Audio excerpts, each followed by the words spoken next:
Assalamualaikum ya akhi ya ukhti.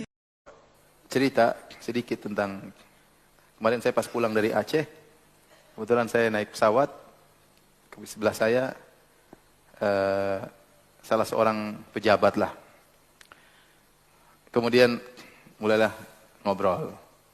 Banyak obrolan tapi saya skip aja ya. Intinya saya pada obrolan saya tanya, "Ya akhi, gimana waktu tsunami? Antum di mana?"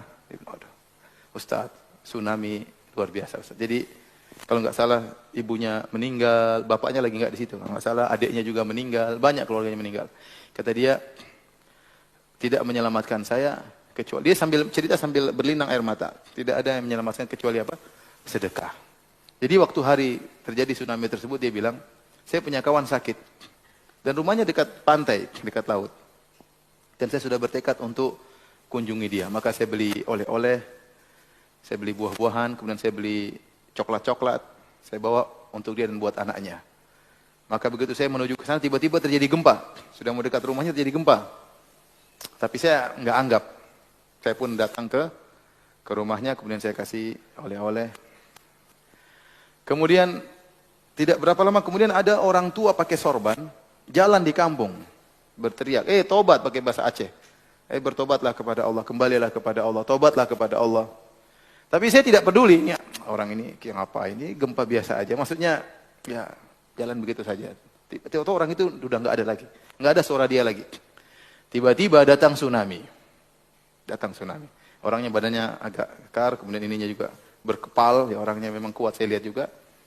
Maka tiba-tiba datang tsunami, maka saya terhantam, tercampur di sampah-sampah, kemudian saya terjebak di pohon kelapa. Karena saya kuat, saya manjat pohon kelapa ya. Di puncak pohon kelapa. Jadi lolos. Gelombang pertama rendah. Kemudian lewat.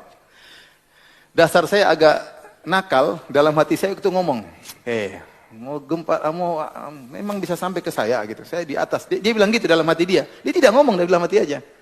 Tiba-tiba bunyi. Kata dia bunyi seperti bunyi kerupuk dihancurin. Kayak kerupuk.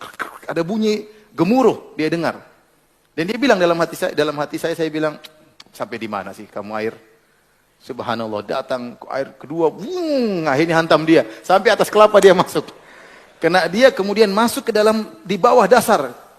Saat itu dia langsung bilang, ya Allah, ampun ya Allah, ampun, ampun, ampun. Begitu dia ngomong seperti itu, mungkin dalam hatinya dia ngomong seperti itu, subhanallah maha mendengar, bahkan bukan suara lisan, suara hati pun Allah apa? Dengar. Tiba-tiba dia diangkat oleh Allah, diangkat. Dan dia bilang, ini saya selamat karena sedekah. Karena saya datang benar-benar niat mau kasih sedekah apa? Jenguk orang sakit yang kasih sedekah sama dia. Kemudian saya diangkat, tahu-tahu saya dilemparkan di atas spring bed. Spring bed besar, diterapung di atas air, saya terhantam di atas spring bed tersebut. Di ujung spring bed ada kalajengking, ada lipan, ada ular. Jadi ini spring bed, saya di ujung, kalajengking di ujung situ. Sama-sama pengertian. Jadi kalau nyengking di situ, ya benar kata dia, Ustadz, sudah. Ustadz belum pernah lihat, katanya. Ustadz belum pernah lihat ular ketakutan kan? Saya pernah lihat ular ketakutan. Ustadz nggak pernah lihat kalajengking ketakutan. Saya lihat kalajengking ketakutan. Mereka diam sudah pasrah. Kata dia, saya baju lepas, celana lepas, telanjang bulat. Telanjang bulat. Dibawa oleh air tersebut. Subhanallah. Dan tidak ada rasa malu sama sekali. Lihat orang tenggelam, orang mati semua. Tidak ada kepikiran masalah malu-malu, nggak ada. Akhirnya Allah bawa saya ke tepi tempat yang aman. Kemudian saya pergi, kalajengking lain juga nggak tahu bagaimana. Ya mungkin dia bingung kan, lihat orang telanjang juga bingung. Saya nggak ngomong gitu, saya diam aja. Intinya subhanallah, kata dia, itulah apa namanya,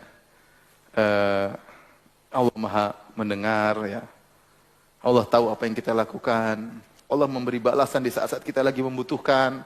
Kalau tidak ada yang bisa menolong kita, kita terjebak dalam kesulitan, ada Allah Subhanahu wa taala. Hal seperti ini membuat kita cinta kepada Allah Subhanahu. Ingat tentang nikmat-nikmat yang Allah berikan kepada kita. Saya bilang, ya akhi, ente beruntung akhi, ente diberi pelajaran oleh Allah yang jarang orang dapatkan pelajaran seperti itu. Ya, dan itu dia ingat terus.